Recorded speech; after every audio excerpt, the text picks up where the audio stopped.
Blood on Italian leather doesn't wash out. It just turns the dark hide a sick, rusty brown.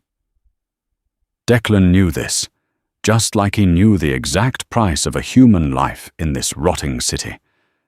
But nothing in his brutal, calculated world prepared him for the damp, shivering weight of a little girl sliding into his diner booth at 3 a.m. She didn't scream. She didn't run. She just looked at the city's most ruthless man and asked the one question that broke him. Rain lashed against the greasy glass of the diner window, distorting the red neon sign outside into a bleeding, rhythmic smear. Declan sat in the back corner booth. He always chose the corner, back flat against the peeling floral wallpaper, eyes tracking the door. His coffee was tepid, tasting of scorched earth and tin, but he swallowed it anyway. It helped wash away the metallic tang of copper and adrenaline still coating the back of his throat. 2 hours ago, he had been standing in a meatpacking warehouse, watching a man choke on his own bad decisions. Now, he was just trying to ignore the sticky vinyl beneath his expensive wool slacks. The diner was empty, save for the fry cook sleeping behind the counter, and a waitress smoking by the back exit, the cherry of her cigarette burning a dull orange hole in the dark. The front door opened. The cheap brass bell didn't ring. It clattered, a dull, broken sound. Declan's right hand drifted seamlessly to the heavy, cold steel resting in his coat pocket. His thumb found the safety. He didn't draw, just waited, his breath slowing out of pure, conditioned instinct. It wasn't a hitman. It wasn't the cops. It was a pair of bright yellow rain boots, scuffed at the toes, too big for the feet wearing them. Declan's grip on his gun loosened, but his jaw tightened. A kid. 7, maybe 8 years old. She wore an oversized, faded denim jacket that hung off her frail shoulders like a hand-me-down from a ghost. Her dark hair was plastered to her forehead, dripping rainwater onto the cracked linoleum floor in a slow, steady rhythm. Drip, drip, drip. She stood in the center of the diner, looking around with eyes too old for her face. Grey eyes, flat, unflinching. She didn't look lost. She looked like she was appraising the room. Declan wanted nothing to do with her. He looked away, staring back out at the rain, swirling the sludge in his mug. Kids in this neighborhood at 3 a.m. meant deadbeat parents, drugs or worse. None of it was his business. His business was keeping the Eastern Syndicate from carving up the docks. The wet squeak of rubber soles grew louder. He didn't look up until the scent of damp cotton and cheap strawberry shampoo hit him, cutting through the diner's permanent stench of old fry grease and stale tobacco. She stood right by his table. Declan slowly turned his head. Up close, he could see a faint bruise fading on her left cheekbone, yellow and pale green.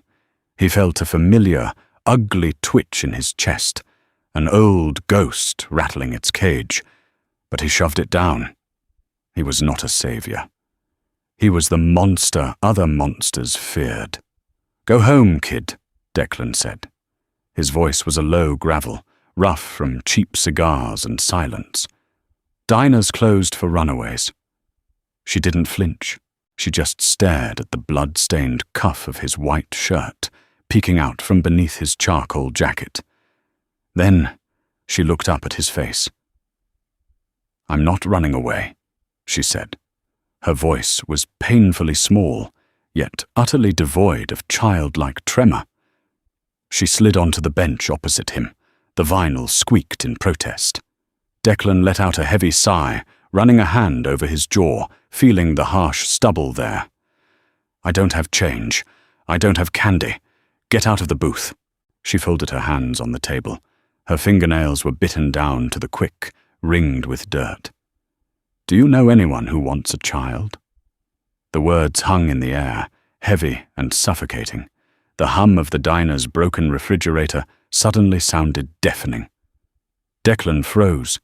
His brain, wired to process threats, deceit, and angles, stalled. He stared at her, waiting for the punchline, looking for a hidden wire, scanning the windows outside for a pimp or a trafficker. Nothing. Just the rain. "Excuse me," he muttered, leaning forward slightly, his massive frame casting a shadow over the table. "I need to be adopted," she stated matter-of-factly. "But not by the state. The state splits people up. I need someone rich. You look rich. Your watch is real gold. I checked." Declan let out a harsh, incredulous breath that sounded almost like a laugh. "You want me to buy you?" "No," she said, her brow furrowing in irritation. "I want you to take me. I come with a sister. She's older. She can cook. She cleans. She's very tired." The girl's voice cracked, just a fraction, a tiny microscopic fissure in her armor. "I need someone to take us, so she stops crying in the bathroom when she thinks I'm asleep." Declan stared at her. The sheer, terrifying practicality of it made his stomach turn. This kid wasn't begging. She was negotiating. He leaned back, putting distance between them. "Listen to me, half-pint. You're barking up the wrong tree. I'm not a social worker. I'm a guy who hurts people for a living. You don't want to come home with me." "Can you hurt the people hurting us?" The question was innocent, but the implication was coated in blood. Declan looked at those flat, grey eyes and realized she didn't care if he was the devil as long as he was her devil. He cursed softly, rubbing his temples. He was tired. His bones ached. He just wanted to go to his empty penthouse and sleep for a week. Instead, he threw a $50 bill onto the table, grabbed her thin arm. She flinched, and he immediately loosened his grip, cursing himself again, and stood up. "Where is she?" Declan asked. "Who?" "Your sister, the one who's tired. Take me to her before I change my mind, and let the streets eat you both." The walk was miserable. The rain was a sheet of freezing needles. Declan walked with his hands buried deep in his pockets, his collar turned up against the wind. The little girl, she said her name was Cora, trotted beside him, taking 3 steps for every one of his long strides. He didn't offer her his coat. It was covered in someone else's blood, anyway. They walked 4 blocks off the main strip, down an alley that smelled faintly of rotting garbage and wet dog.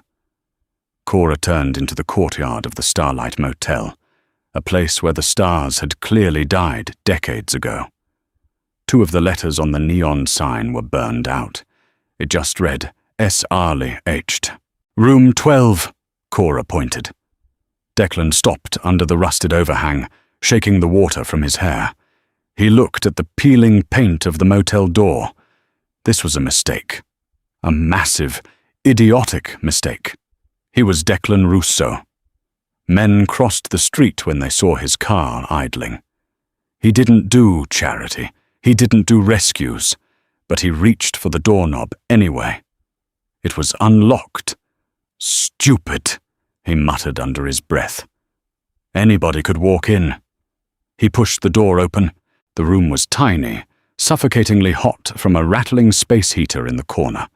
The air smelled of cheap bleach, stale air, and panic. "Cora!" The voice came from the bathroom. A second later, a woman burst into the main room. Declan's breath caught, just for a second. She wasn't beautiful in the way the women in his world were. There was no glossy hair, no perfect makeup, no curated elegance. She was a raw nerve exposed to the air. Her dark hair was tangled, pulled back in a haphazard knot. She wore a faded grey sweater that had frayed at the cuffs. Dark, bruised bags hung under her wild, terrified green eyes. She held a rusted tire iron in her right hand, her knuckles white from the grip. When she saw Cora standing next to Declan, the tire iron dropped. hitting the cheap carpet with a dull thud. But her relief only lasted a millisecond before her eyes tracked up. She took in Declan's tailored suit, the menacing breadth of his shoulders, the cold, dead look in his eyes, and the blood on his cuff. She stepped in front of Cora instantly, shoving the little girl behind her back. "Who are you?" she demanded. Her voice shook, but she stood her ground. "What do you want?" "Clara, it's okay," Cora said, peering around her sister's hip. "He's rich. He's going to adopt us." Clara stared at her sister, then back at Declan, her face pale. You went out. Cora, I told you to lock the door. I told you never to leave." She turned her furious, desperate eyes back to Declan. "Whatever she said, whatever she promised, we don't have anything. If Arthur sent you, tell him I have the money. I just need 2 more days." Declan watched her. He noted the way her shoulders hitched with every breath, the way she kept glancing at the door, calculating if she could shove him past it and lock it. She was terrified of him, but she was ready to die for the kid behind her. He felt a strange, tight, pulling sensation in his chest. Admiration. It pissed him off. "I don't know any Arthur," Declan said, his voice flat, devoid of emotion. He stepped fully into the room and closed the door behind him with a quiet click. Clara flinched at the sound. "Your kid found me at a diner. Tried to sell herself into indentured servitude because she thinks you're falling apart." Clara's face crumpled for a fraction of a second. Shame, profound and crushing, washing over her features. She looked down at Cora, who was staring stubbornly at the floor. "I'm not falling apart," Clara whispered, more to herself than him.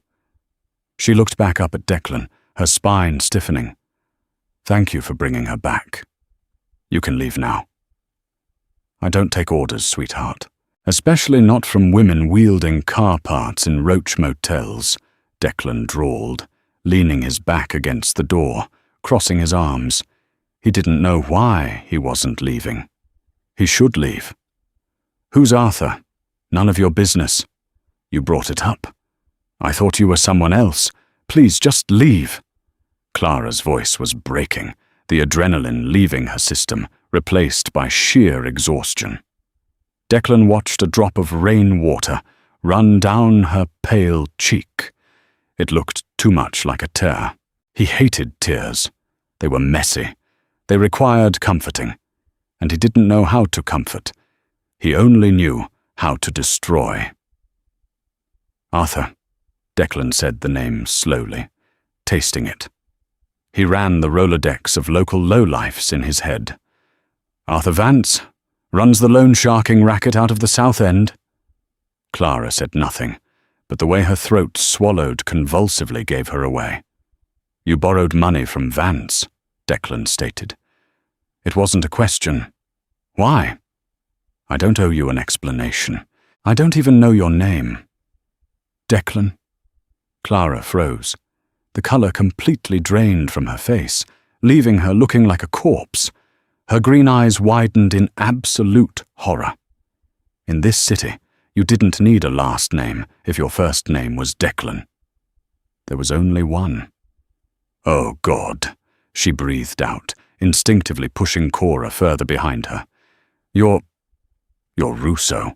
Usually when people figure that out, they start talking faster," Declan said, his tone entirely conversational, though his eyes were sharp, missing nothing. "I didn't mean to," Clara stammered, stepping back until her back hit the peeling wallpaper. "Cora didn't know. Please, she's just a child." "I'm not going to hurt you, Clara," Declan said, surprised by how much it bothered him that she thought he would. He killed men who deserved it. He didn't butcher women in cheap motels. But Vance? Vance will. He doesn't care about kids. If you owe him... Bang, bang, bang. The violent pounding on the motel door startled all 3 of them. Clara let out a strangled gasp, grabbing the tire iron again. "Clara, open the damn door!" A muffled, aggressive voice shouted from the walkway outside. "We know you're in there. Boss wants his interest." Declan didn't move from his spot against the door. He could feel the vibrations of the man pounding against the wood through his spine. He looked at Clara. She was trembling so hard the tire iron was shaking. Cora was completely silent, clutching the back of Clara's sweater. Declan sighed. It was a long, deeply tired sound. "You have a problem, Clara," he murmured softly, turning his head to look at the cheap brass deadbolt. "Please," Clara whispered, tears finally spilling over. "Please don't let them take her." Declan looked at the woman, broken, desperate, yet fiercely protective. Then he looked at the little girl, who was staring at him with those flat, expectant grey eyes. "Like I said," Declan muttered, reaching into his coat, his hand wrapping around the cold, familiar grip of his gun. "You have a problem, and now, unfortunately for them, I have a problem." The knocking turned into a heavy, rhythmic kicking. The flimsy doorframe groaned, cheap wood splintering around the hinges. "Stand in the bathroom," Declan ordered. He didn't raise his voice, but the absolute authority in his tone left no room for debate. Clara hesitated, her grip on the tire iron white-knuckled. "But, bathroom." "Now. Shut the door." She grabbed Cora's hand and practically threw them both into the tiny, mildew-scented bathroom, pulling the door shut just as the front door finally gave way. The lock shattered. The door flew open, hitting the wall with a deafening crack. Two men stepped into the room. They brought the smell of wet asphalt, cheap cologne, and stale beer with them.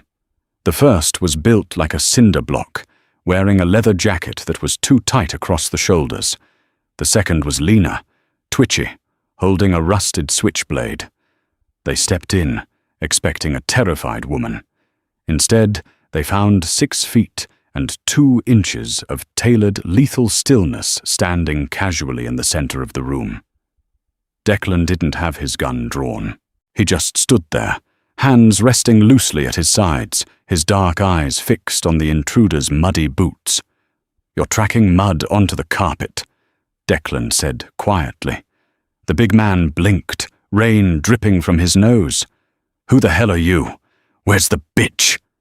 "Language," Declan chided softly. He finally looked up, meeting the man's eyes. It took exactly 3 seconds for the cinder block to recognize the face. The harsh, angled jawline, the dead, obsidian eyes, the scar cutting through his left eyebrow. The man's arrogant sneer vanished, replaced by a slack-jawed pallor that would have been comical under different circumstances. Mr. Russo," the big man stuttered, instinctively taking a half-step backward, bumping into his twitchy partner. "You work for Vance?" Declan said. It was a statement of fact. Yes, sir. We didn't know this was your territory, or your business." "It wasn't," Declan said. He took a slow step forward. The air in the room seemed to drop 10 degrees. The space heater hummed uselessly against the sudden, oppressive chill of his presence, until about 10 minutes ago. The twitchy guy, clearly newer to the game and lacking survival instincts, stepped out from behind the big man. "Look, we just came for the money. The girl owes Arthur $3 grand. We're taking it out of her hide if she doesn't pay." Declan moved. He didn't announce it. He didn't posture. Violence for Declan was never a performance. It was a utility. Fast, brutally efficient, and entirely devoid of passion. Before the lean man could even raise his switchblade, Declan closed the distance. His left hand shot out, grabbing the man's wrist, twisting it sharply outward until a wet snap echoed in the small room. The man screamed, dropping the knife. Simultaneously, Declan brought his right knee up, driving it with piston-like force into the man's ribs. 3 ribs cracked under the impact. The twitchy man crumpled to the floor, gasping for air that wouldn't come, curling into a fetal position. The big man panicked. He reached for the heavy revolver tucked into his waistband. He was too slow. Declan had his own weapon out and pressed flush against the underside of the big man's jaw before the thug's fingers even brushed the grip of his gun. The cold metal pressed right into the soft tissue of his throat, forcing his chin up. "Hand away from the waist," Declan whispered. The man slowly raised his hands, trembling so hard his leather jacket squeaked. He was sweating despite the cold rain soaking his clothes. He smelled of pure fear. Sour and pungent. "Now," Declan said, his voice a low, terrifying hum. "You're going to walk out of here. You're going to pick up your broken friend, and you're going to drag him back to Vance." "Yes, sir. You will tell Arthur that Clara's debt is settled. If he wants the money, he can come to my office and ask me for it personally. Do you understand?" "Yes, Mr. Russo, I swear." Declan leaned in an inch closer, the gun digging deeper into the flesh. "If I see you on this street again, if I hear Arthur even looked at a map of this neighborhood, I will cut you into pieces, so small your mother won't be able to bury you. Nod if you hear me." The man gave a jerky, terrified nod. Declan pulled the gun away and stepped back, flicking his wrist toward the door. "Take out the trash." The big man scrambled to grab his groaning partner by the collar of his jacket, dragging him unceremoniously out the door and into the rain. Declan watched them go, holstering his weapon before casually pushing the shattered door shut. It didn't latch, resting crookedly in the frame. The room was dead silent again, save for the hum of the heater and the sound of Declan's own steady breathing. He looked toward the bathroom door. "You can come out," he said. The door creaked open slowly. Clara stepped out first, her tire iron lowered, but not dropped.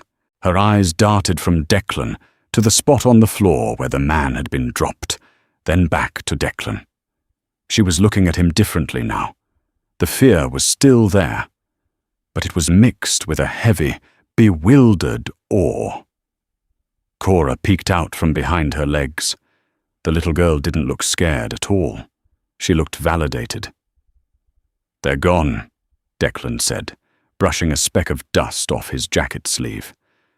"Vance won't bother you again." Clara swallowed hard, her chest heaving. Why did you do that?" Declan looked at her, really looked at her. He took in the bruised exhaustion under her eyes, the fierce, unyielding set of her jaw. She was a woman drowning, holding her sister above the water, refusing to sink. He didn't know why he did it. It was bad business. It was unnecessary heat.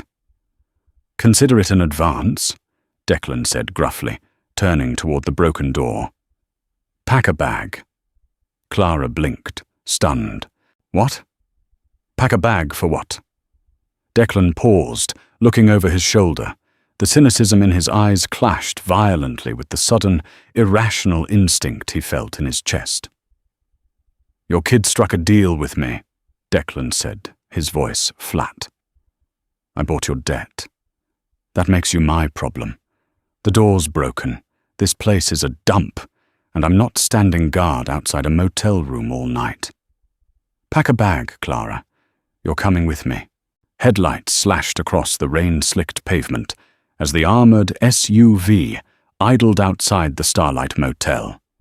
Inside the cabin, the heavy scent of cedar, expensive leather, and faint cigar smoke wrapped around Clara like a chokehold.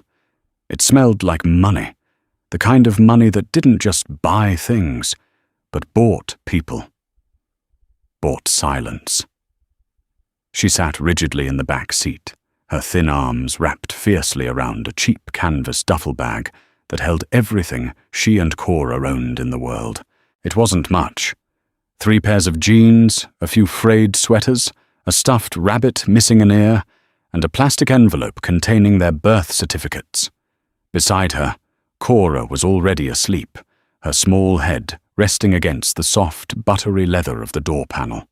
The rhythmic hum of the SUV's powerful engine and the blast of warm air from the vents had knocked the child out instantly. Clara envied her. Clara's own heart was beating so hard it bruised her ribs.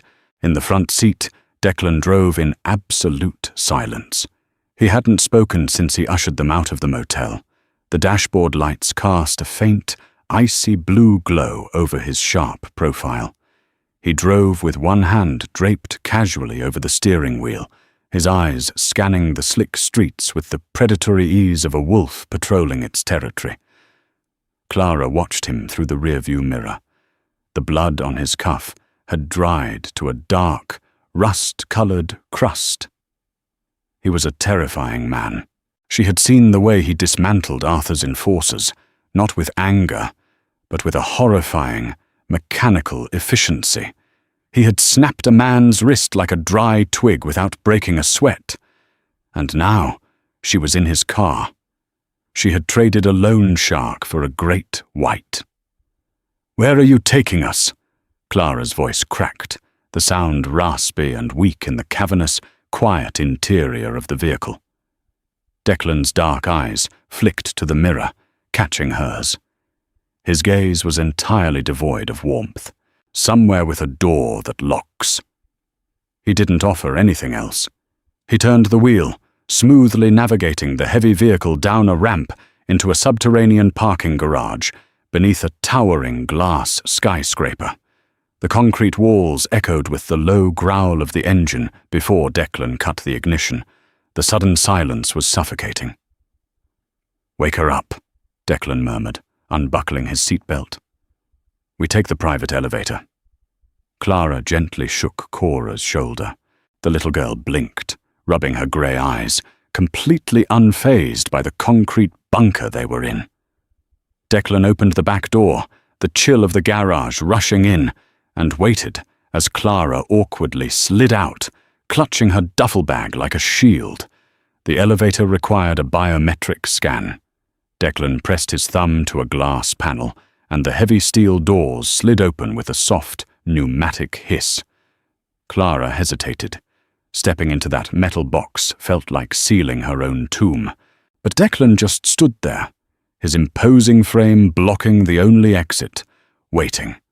She swallowed the bile in her throat, grabbed Cora's hand and stepped inside. The ascent was silent and violently fast. Clara's ears popped. The digital display climbed into the 50s, then the 60s. When the doors finally opened, they didn't reveal a hallway. They opened directly into the penthouse. It was massive, cold, and meticulously clean.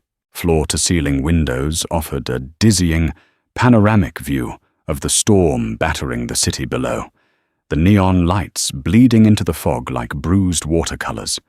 The floors were polished black marble, the furniture a severe mix of charcoal leather and brushed steel.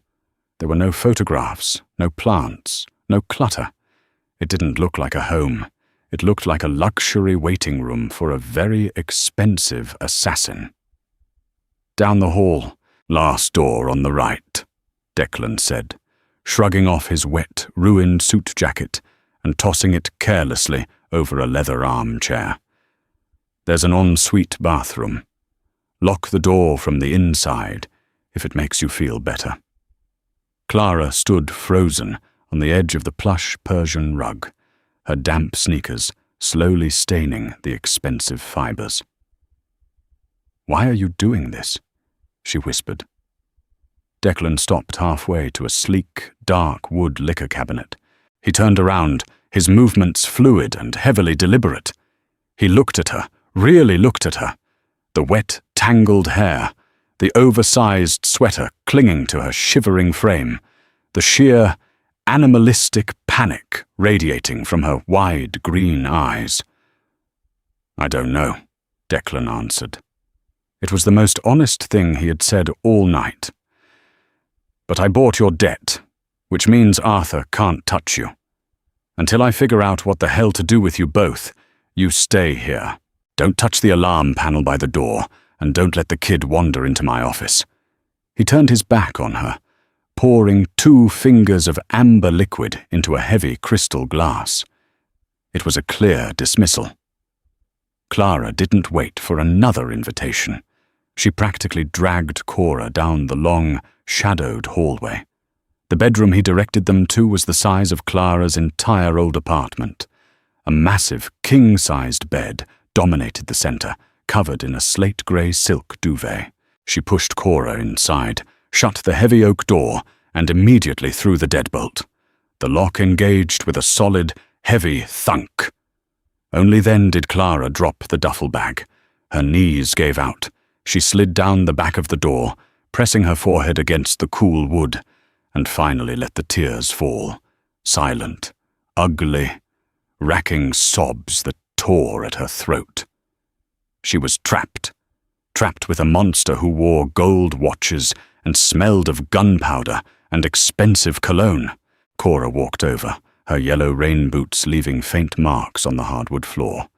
She crouched down, resting her small, pale hand on Clara's trembling knee. "It's okay, Clara," the little girl said, her voice entirely devoid of fear. "His sheets are soft, and he didn't even yell." Clara looked at her sister through a blur of tears, a fresh wave of terror washing over her. Cora wasn't scared, and that was the most terrifying thing of all.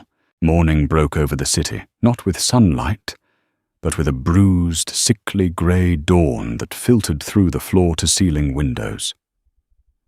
Declan stood in the kitchen, dressed in clean black slacks and a fresh white shirt, the sleeves rolled up to his forearms. He wasn't wearing his shoulder holster, a rare concession to the fact that there was a child in his house. But the heavy Glock rested on the marble island, less than 12 inches from his coffee mug. The espresso machine hissed, spitting black, bitter liquid into a small ceramic cup. The smell of roasted beans cut through the sterile scent of the penthouse, grounding him. He hadn't slept. He had spent the last 4 hours sitting in his dark office, watching the security feeds, wondering what kind of momentary insanity had possessed him. He was Declan Russo. He moved shipments of untraceable weapons. He controlled the docks. He negotiated with cartels. He did not run a halfway house for desperate women and creepy, fearless children. The soft chime of the private elevator pulling up to his floor broke his grim reverie. Declan didn't reach for the gun. Only one person had the passcode to override the biometrics. The doors slid open and Dominic stepped out. Dominic was everything Declan wasn't: expressive, prone to smiling, and deceptively relaxed. He wore a tailored navy suit that disguised the sheer bulk of his muscle. He walked into the penthouse, tossing a thick manila folder onto the kitchen island. "Morning, boss.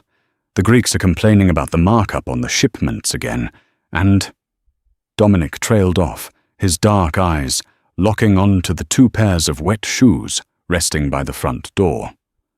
1 pair of cheap, muddy sneakers. 1 pair of yellow children's rain boots. Dominic slowly turned his head, looking at Declan. His easy smile vanished. "Tell me somebody left those as a threat, Dec. Please tell me you didn't." "I did," Declan said, taking a slow sip of his espresso. The liquid burned on the way down, just how he liked it. "Are you out of your mind?" Dominic kept his voice low, but the disbelief was thick and heavy. "You brought civilians here? To the penthouse? If the Colombians find out you have a soft spot, they'll use it to gut you." "They aren't a soft spot. They're a complication. A complication wearing yellow rain boots." Dominic rubbed his face, letting out a harsh breath. "Who are they?" Before Declan could answer, the soft click of a door unlocking echoed down the hallway. Both men turned. Clara stood at the edge of the hallway, frozen. She hadn't showered. She was still wearing the same damp, stiff clothes from last night. The dark circles under her eyes looked even deeper in the harsh grey light of the morning.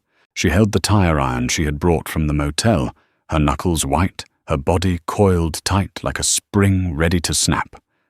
Dominic blinked, looking at the tire iron, then at Declan. "You brought a stray cat with a weapon into your house. Brilliant." Clara ignored Dominic entirely. Her furious, terrified green eyes were locked on Declan. "Where is the kitchen?" "Cora is hungry." Declan pointed casually to the stainless steel refrigerator behind him. "Help yourself. Dominic was just leaving." "I was?" Dominic asked, raising an eyebrow.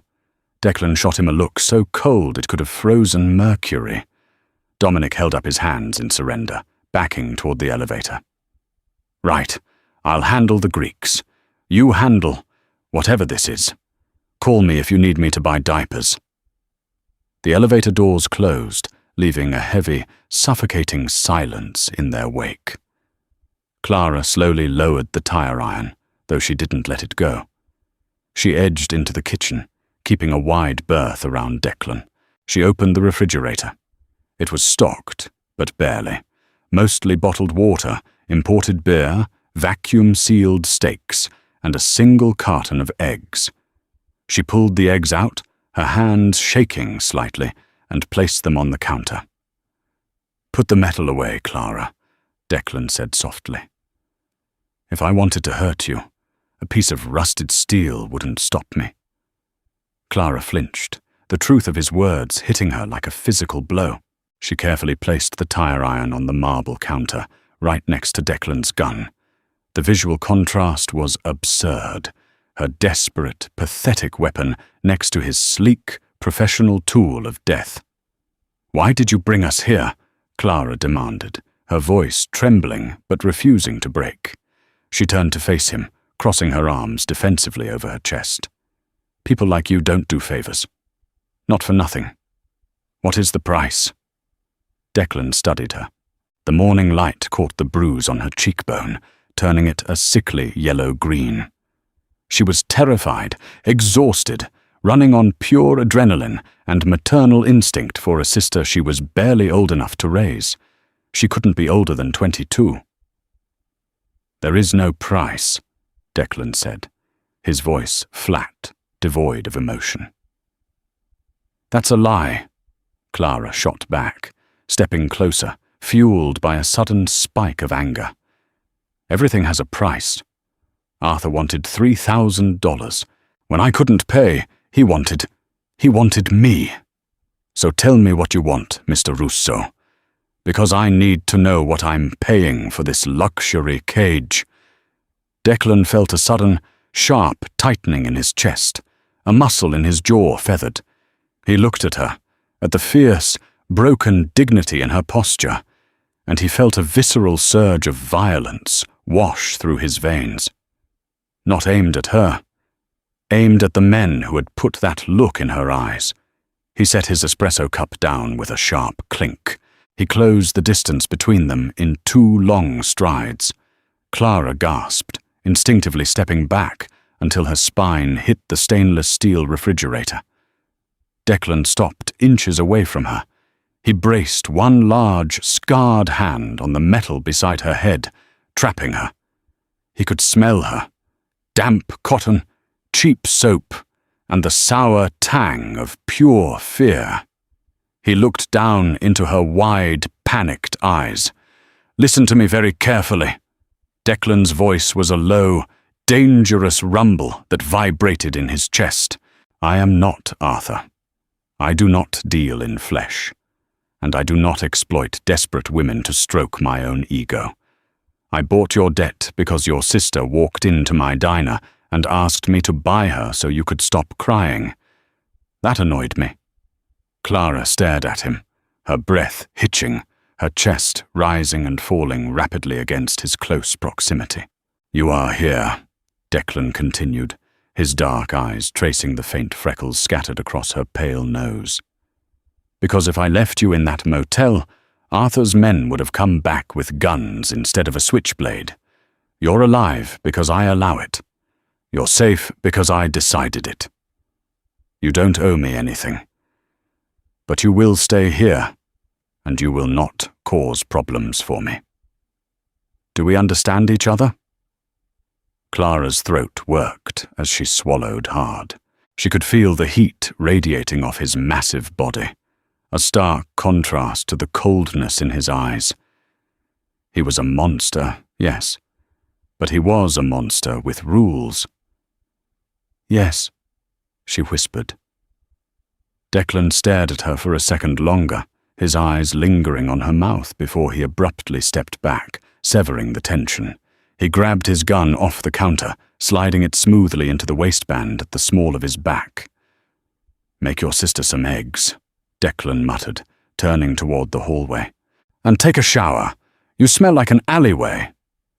He didn't look back as he walked into his office, shutting the heavy mahogany door behind him. Clara stood frozen against the refrigerator for a long time, her heart pounding, a frantic rhythm against her ribs. She looked down at her shaking hands, then at the eggs on the counter. She was in the belly of the beast, and God help her. For the first time in 3 years, she actually felt safe. The following days settled into a strange, suffocating rhythm. The penthouse was a high-altitude vacuum, detached from the rotting city below. Clara quickly learned that Declan Russo lived in a world of silent automation. The climate control was constant, the lighting adjusted itself to the biorhythms of the sun, and the security systems were so advanced they hummed beneath the floorboards like a heartbeat. Cora, however, treated the palace of glass as her personal playground. She didn't show the typical wonder of a child. She showed a terrifyingly calm observation.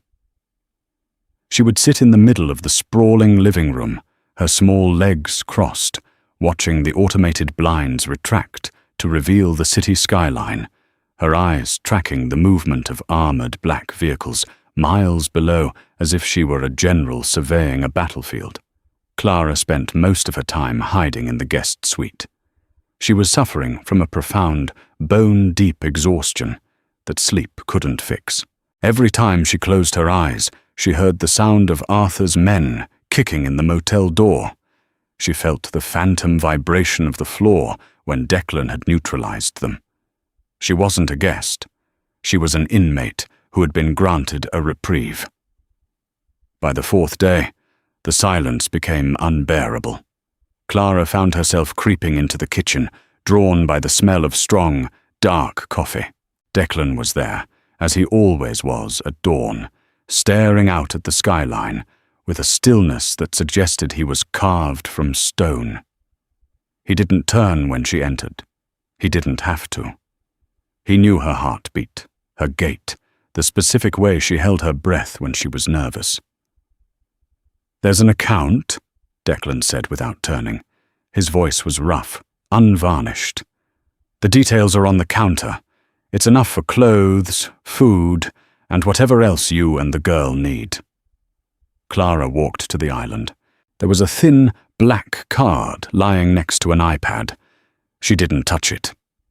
"I told you, I'm not a charity case."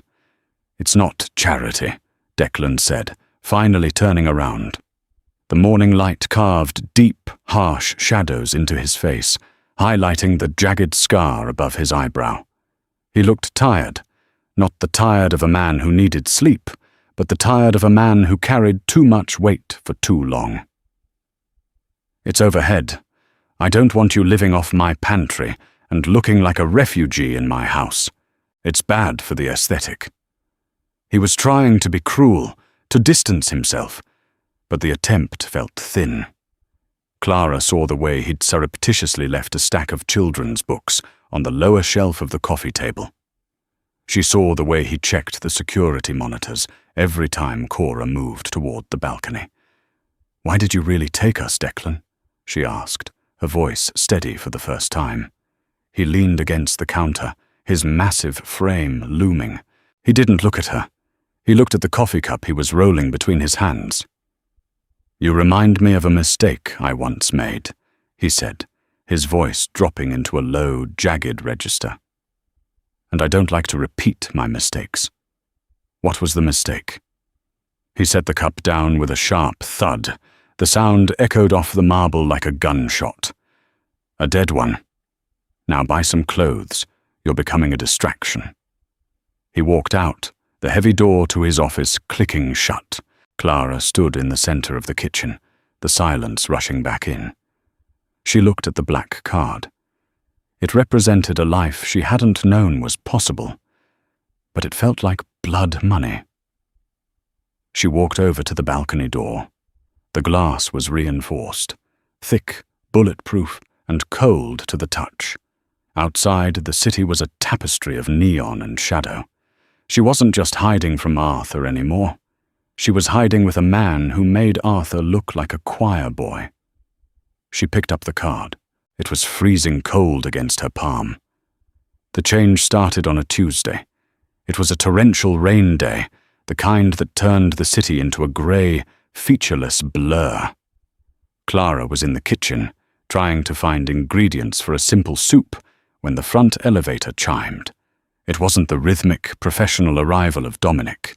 It was erratic, sharp, someone in a hurry. Declan burst out of his office, his face a mask of predatory alertness. He grabbed his holster, snapping it onto his waist with practiced speed. "Stay in the bedroom," he ordered, his eyes locked on the elevator doors. "What's happening?" Clara demanded, dropping the knife she was using to chop celery.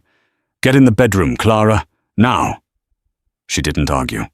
She grabbed Cora by the hand and retreated, pulling the heavy door shut and locking it. She pressed her ear to the wood, her heart thumping against her ribs. She heard the elevator doors slide open. "Declan, we've got a problem at the docks," a voice shouted. Not Dominic, but someone panicked. The shipment was intercepted. It wasn't the police. It was someone who knew the exact codes. "How?"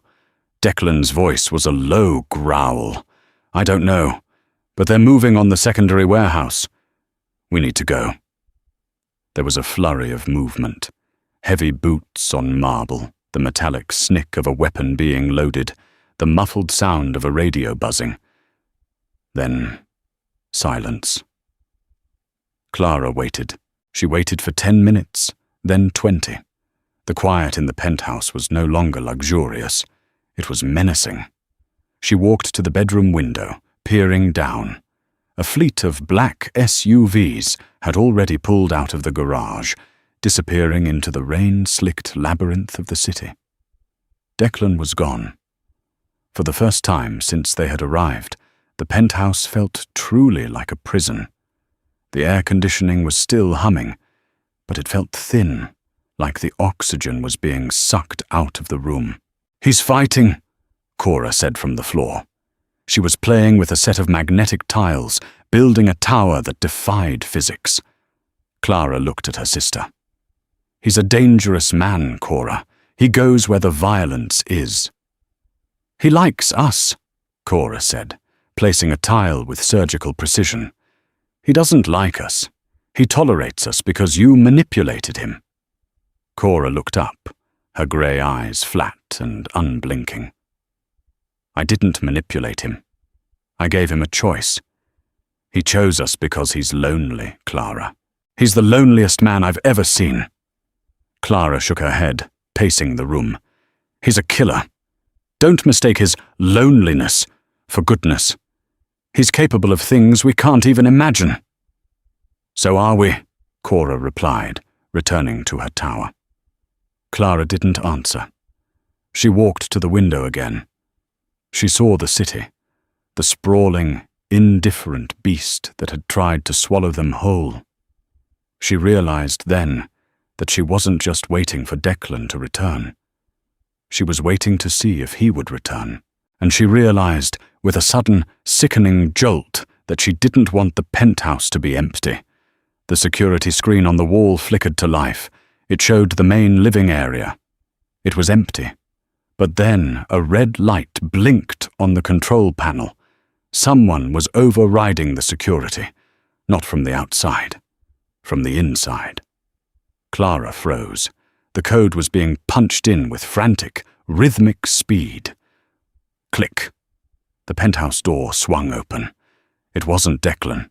It was a man in a black tactical vest, his face obscured by a balaclava. He held a suppressed carbine, the muzzle tracking the room with practiced, cold precision. He wasn't there for the view. He was there for the occupant. Clara felt the color drain from her face. She pushed Cora into the closet, her hands trembling so hard she could barely grasp the handle.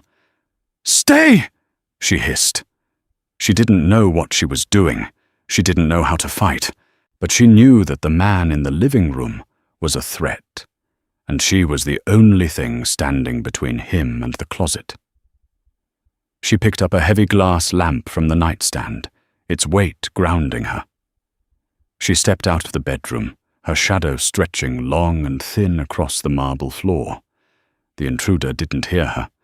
He was moving toward the office, his boots silent on the stone. Clara raised the lamp. Her hands weren't shaking anymore. They were ice cold.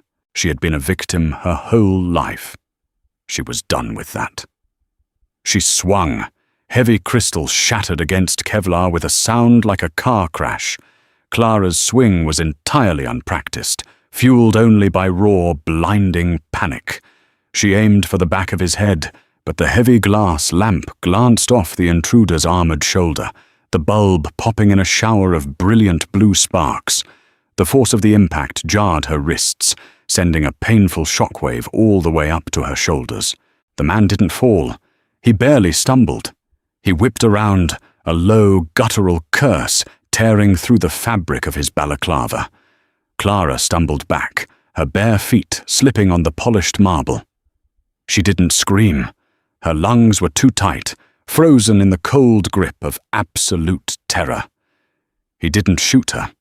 The gun was meant for Declan, and a suppressed gunshot would still make noise. Instead, he lunged, his massive, gloved hand swinging like a pendulum. The butt of the carbine slammed into Clara's ribs with sickening force. Air violently evacuated her lungs.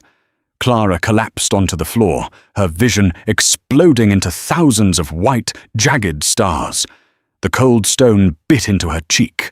She tasted copper, sharp, hot, and sudden. Her chest heaved, pulling in useless, ragged gasps that felt like inhaling broken glass. The man stood over her. He smelled of damp nylon, cheap nicotine, and street grime. He reached down, his fingers twisting roughly into the fabric of her faded sweater, hauling her halfway off the ground. "Where is the safe?" he hissed, the cold steel of the rifle barrel pressing directly into the soft flesh under her jaw. "Where are the drives?" Clara couldn't speak. She clawed frantically at his thick wrists, her bitten, ragged nails scraping uselessly against heavy tactical gloves. She was drowning in the air of the penthouse. She thought of Cora, huddled in the dark of the closet, clutching her knees. Clara kicked out, a weak, pathetic strike against the man's shin. He sneered, his finger tightening on the trigger. He was done wasting time. Ping. The soft, cheerful chime of the private elevator echoed through the cavernous living room. The intruder froze, his eyes darting toward the foyer. The heavy steel doors slid open with a muted hiss. Declan stood in the threshold. He looked nothing like the composed, immaculate boss who had made her coffee that morning. His expensive wool coat was completely soaked, plastered to his broad shoulders. Blood, bright, fresh, and glaringly red, was smeared across his left cheekbone and dripped from the knuckles of his right hand. He was breathing heavily, his chest rising and falling in violent, jagged rhythms. For a fraction of a second, Declan's eyes locked onto Clara. He saw her suspended, the gun pressed to her throat, her face pale and streaked with blood. In that microsecond, Clara saw something break behind Declan's eyes. The cold, calculated emptiness was gone. It was replaced by a feral, unhinged fury, so absolute it seemed to suck the oxygen from the room. The intruder tried to pivot, swinging the long barrel of the carbine away from Clara and toward the elevator. He was incredibly slow. Declan was already moving. Declan didn't pull the Glock from his holster. He had a heavy, matte black Sig Sauer already gripped in his hand. He didn't issue a warning. He didn't posture. 3 shots rang out in rapid, deafening succession. The suppressor on Declan's weapon did little to muffle the concussive force. It sounded like 3 heavy hammer strikes on an anvil. The first bullet shattered the intruder's kneecap. The man shrieked, his grip on Clara vanishing as his leg buckled beneath him. He crashed to the floor, the carbine skittering across the marble. Before the man could even reach for his wounded leg, Declan was standing over him. The wet soles of his leather shoes left dark prints on the pale stone. Declan kicked the man in the chest, flipping him onto his back. He planted his heavy boot firmly on the center of the intruder's tactical vest, pinning him to the ground. "Who sent you?" Declan's voice was a dead, hollow rasp. It didn't sound human. The man choked on his own blood, spitting a red wad onto Declan's shoe. "Go to hell, Russo!" Declan's face didn't twitch. He simply shifted his aim downward. Crack! The 4th shot took the man in the right shoulder. The intruder convulsed, a wet, rattling scream tearing from his throat.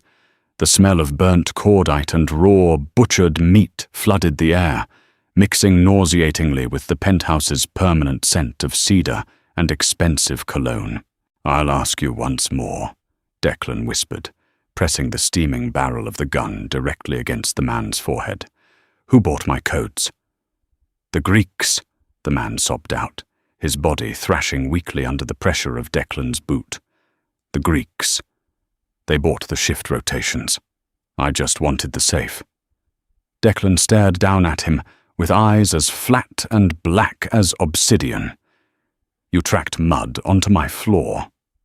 Crack! Clara squeezed her eyes shut, pressing her hands hard over her ears. But she couldn't block out the wet, heavy thud of the man's skull hitting the marble, nor the sudden, horrific silence that followed. She curled into a tight ball, her entire body shaking so violently her teeth rattled. She waited for the footsteps to approach her. She waited for the monster to turn his wrath on the liability that had let a rat into his cage. But the footsteps were hesitant. "Clara." His voice was a low, fractured hum. She opened her eyes. Declan was kneeling on the floor beside her. He had dropped his gun. The weapon lay discarded near a pool of dark blood, expanding across the stone. He reached out, his massive hands hovering inches from her face, shaking slightly. He didn't want to touch her, afraid his blood-stained hands would ruin whatever was left of her. "Clara, look at me," he commanded softly. She forced herself to look up. Up close, the damage of the night was carved into his skin. The cut on his cheek was deep, sluggishly weeping dark red. The rain dripped from his hair, falling onto her face like cold tears. "Where are you hurt?" he asked, his dark eyes scanning her frantically, taking in the swelling bruise on her jaw and the way she favored her ribs. I hit him with a lamp," Clara whispered, the absurdity of the statement bubbling up in her chest, morphing into a ragged, choked sob. Declan let out a breath that sounded like a dry heave. He finally closed the distance, gently sliding his large hands under her arms and lifting her off the cold floor. She was limp, exhausted, her adrenaline crashing violently. She slumped against his chest. His wet coat ruined her sweater, and the smell of gunpowder and blood was overpowering, but the solid, heavy heat of his body was the most grounding thing she had ever felt. "Cora," Clara gasped, suddenly remembering. "The closet. I'm here," a small voice echoed from the hallway. Declan and Clara both turned. Cora stood at the edge of the living room, her yellow rain boots planted firmly on the expensive Persian rug. She looked at the dead man on the floor, then at the gun, and finally at Declan holding her sister. Her grey eyes didn't widen. She just nodded slowly, as if confirming a long-held suspicion. "I told her you were fighting," Cora stated matter-of-factly.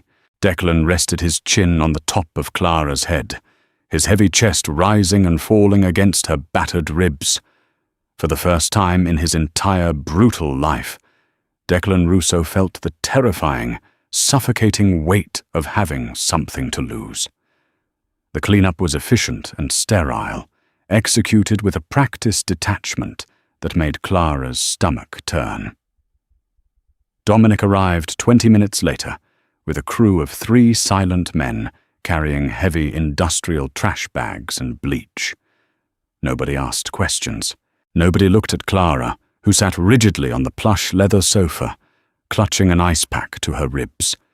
Declan stood by the floor-to-ceiling windows, a glass of dark amber liquor in his hand. He hadn't changed his clothes. The blood on his cheek had dried into a cracked, dark line. He watched Dominic's men roll the body in thick plastic. "The Greeks made a play for the docks to draw me out," Declan finally said, his voice flat, staring at the reflection of the city in the glass. "They used Arthur's street-level runners to buy the security codes for the penthouse. They knew I brought someone in. They thought you were leverage." Clara lowered the ice pack. The cold had numbed her skin, but the ache in her bones was deep and relentless. "So we are a liability." Dominic paused in the middle of directing his men.